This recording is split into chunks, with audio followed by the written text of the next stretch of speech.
Hello and welcome to Hope and Daggers, a brand new Daggerheart adventure. I am your Dagger Master for this game, Noah, and to my left we have... Tyler playing Silas Enro. Emma playing Shay Noakes. Haven playing Miyuki. Cooper playing Marlian Padwell. Daggerheart is a fairly new tabletop RPG system. It is made over by the people at Darrington Press, better known as the Critical Role people. And it is a game that is much more focused on narrative and free-flowing story rather than the traditional RPGs such as D&D 5e or Pathfinder, which have a lot more mechanics in it. But it does still have some mechanics to kind of keep that story going. We're going to go around and kind of talk about each of us and our experiences with tabletop RPGs, as well as our opinions on what we have done with Daggerheart so far. So to my left, we have Tyler. Tyler, how are you feeling? What's your experiences with TTRPGs? Thank you, Noah. I have been playing D&D 5th edition, and I've tried 5.5. I've been playing it for several years. I don't know, like 5-6 years maybe. That number was picked specifically, co-hosts. Shut up. But I played a lot of D&D, and Daggerheart to me feels very refreshing. I've really enjoyed how it's so very narrative based. I find that it feels almost like a 5.5, but refined and shifted around to be very entry friendly, but also still feel deep and interesting. And I don't like 5.5, but I think Daggerheart's great so far. And what about you, Emma? Yeah, I, much like Tyler, have been playing D&D 5e for, quite a few years now. And as much as I do truly love D&D, also similarly to Tyler, this is quite refreshing. It does, for someone who is very focused on the way that things work, and, like, I'm very controlled in the way that, like, this is what this does, this is what I'm used to, this is, of course, like, learning a new system takes a little bit of effort and a little bit of work. Like, you know, for a while, I didn't know you added the two duality dice together. And you know what? But I know that now, and that's what's more important. But I do feel like the narrative style and the storytelling aspect not only caters to the world that Noah has so beautifully created, which I'm really excited to get into, but also caters to people who do like to role play a little bit more, who do like to just create characters that are, I don't want to say deeper, but deeper. And I think I'm excited to get further into it. What about you, Haven? I've been around like the D&D community a lot. A lot of my friends play it, but I have always struggled to understand the mechanics and just really get into the whole world and role playing.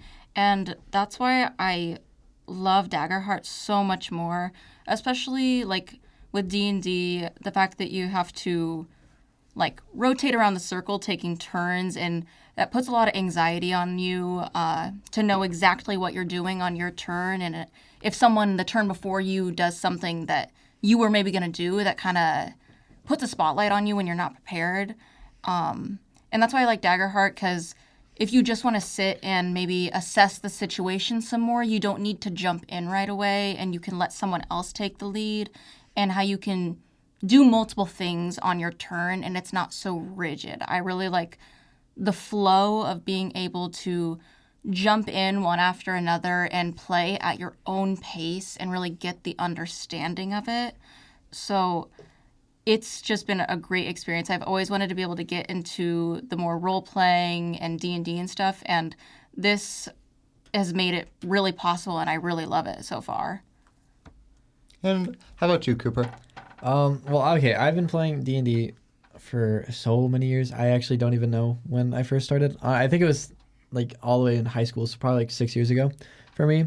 I honestly like Daggerheart so much more for the creativity that I get in combat, especially. Like in D&D, you get like the how do you do this when you kill a guy? But like here, if I punch him, I can be like, I throw hedge clippers at this person, like I give him a low taper fade. I can say stuff like that, I can be more creative with it. And then I feel like it also creates more cinematic moments as well, because there's just so many more opportunities you have with combat. It not being the set flow. Instead, it's like, like a little winding river. It just goes where it wants to, Mm-hmm. Yeah.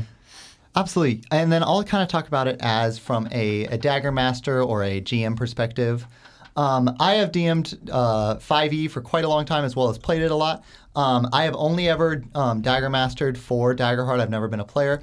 But even as a Dagger Master, I just appreciate it so much more because of that, kind of like they all spoke about. There's so much more freedom and creativity.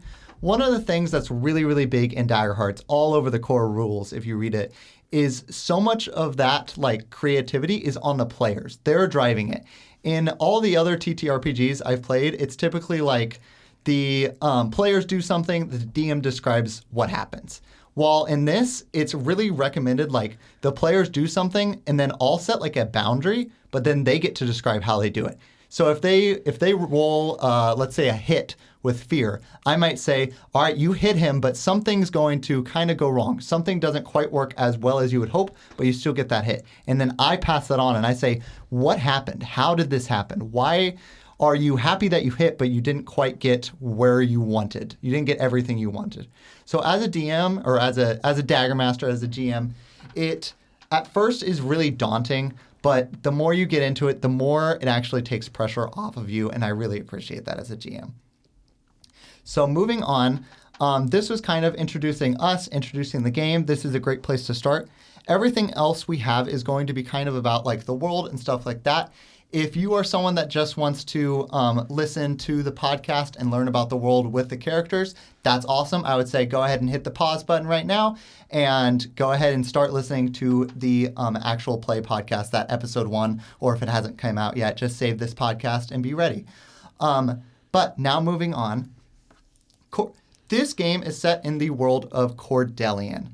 The world of Cordelian is a relatively new world in the terms of things.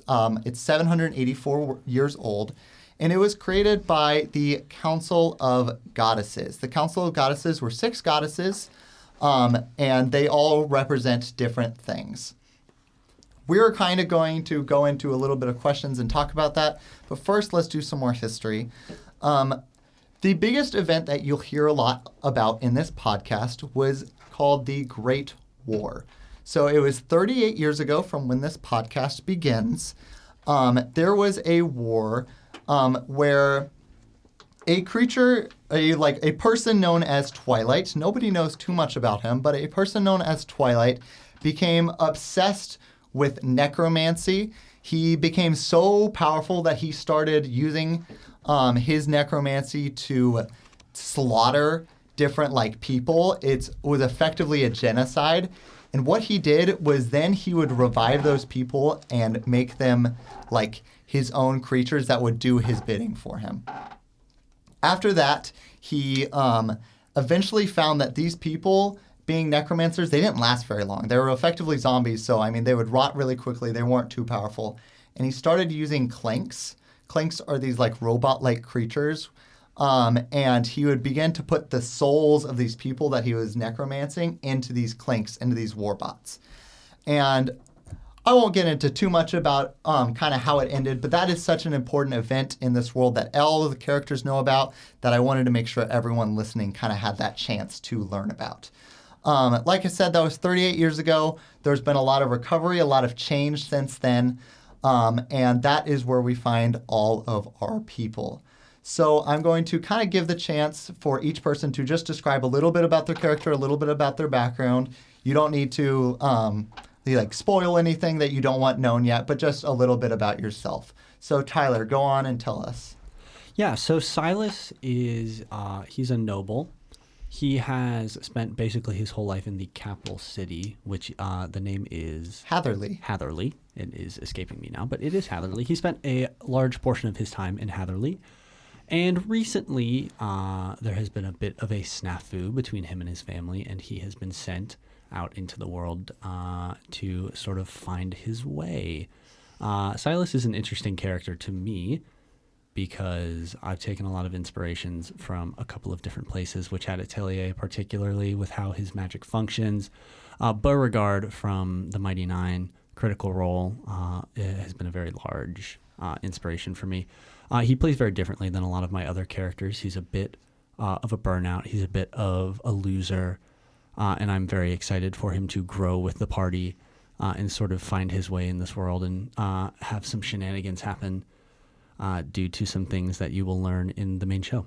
Yeah, absolutely. And you might have mentioned this, but what race is this character? Oh, he is an elf. Awesome. And what about you, Emma? So I play Shay Noakes, and she is a halfling rogue. She's kind of silly. She's kind of silly. She actually grew up in what we will hopefully learn more about later, but pretty much she grew up in the Mafia. She is also from Hatherley, just like Silas, but a very different part of Hatherley.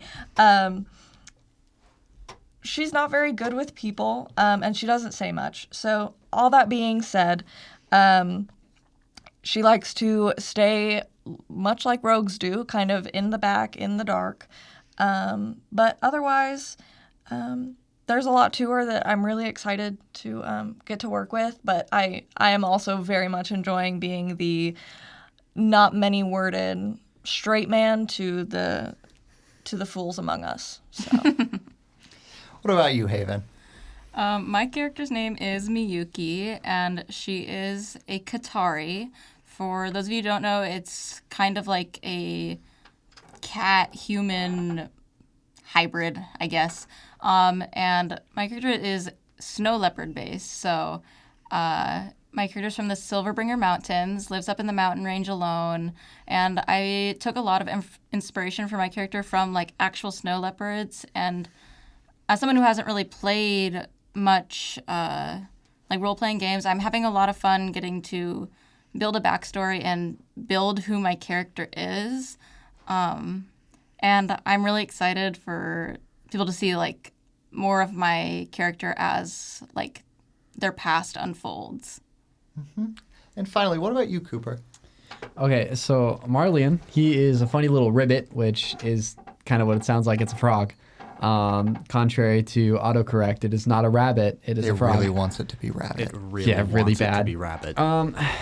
He's a very, very interesting guy with some interesting ways that he tends to cope with things, as you'll learn. He's very much a traveler. He's been traveling for a very long time. He has a backpack that is about like 2 to 3 times the size. Like if he's 4 foot, his backpack is about 6 to 7 feet. Don't do it. Yeah, he's a very interesting guy. I kind of made him up mostly by myself. The only thing that I took inspiration from was the stupid mobile game. There's a frog that comes to you with a giant backpack, and that is it. That is all the inspiration I have. I love it. Awesome. All right, so getting more back into the world again. We are in the world of Cordelian, and there are 3 continents on this world. These are relatively small continents. You can get through them in not too long. We have the continent of Caldera, which is the one with, most notably, it has Hatherley, which is this huge capital city. It's where effectively all of the most powerful people be. It's kind of one of my inspirations was Waterdeep from 5e, if any, or all of Faerun and D&D lore. And it's kind of similar to that in that that's just, there's a huge hustle and bustle. There's so many like different guilds. There's different people. People go there for opportunities, stuff like that. It's also by far the most powerful like group of people. There's another city on that continent called North Bank. It's a much smaller. It's almost like a suburban area. Then we have the continent of Sablewood. Sablewood is a continent full of like 300 to like 1,000 feet tall, ginormous trees all around the entire continent.